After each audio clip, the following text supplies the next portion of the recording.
Haber found a method which took the nitrogen in the air and bonded it to hydrogen to form ammonia. Ammonia can then be injected into the soil, where it is quickly converted into nitrate.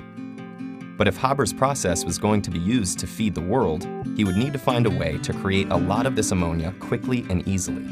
In order to understand how Haber accomplished this feat, we need to know something about chemical equilibrium. Chemical equilibrium can be achieved when you have a reaction in a closed container.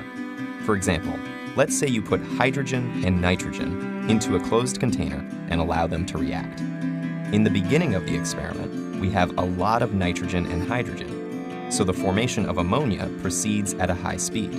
But as the hydrogen and nitrogen react and get used up, the reaction slows down because there is less nitrogen and hydrogen in the container.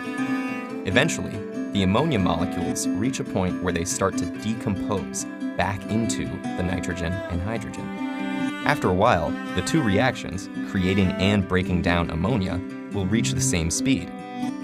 When these speeds are equal, we say the reaction has reached equilibrium.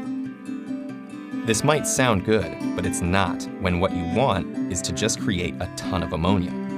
Haber doesn't want the ammonia to break down at all, but if you simply leave the reaction in a closed container, that's what will happen. Here's where Henri Le Chatelier, a French chemist, can help.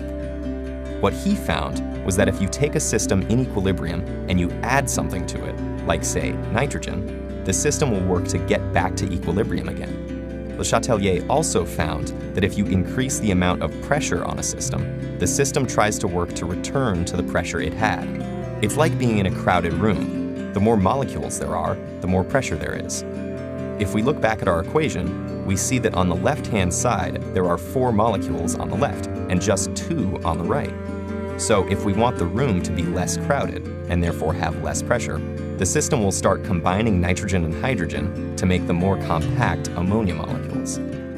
Haber realized that in order to make large amounts of ammonia, he would have to create a machine that would continually add nitrogen and hydrogen, while also increasing the pressure on the equilibrium system, which is exactly what he did.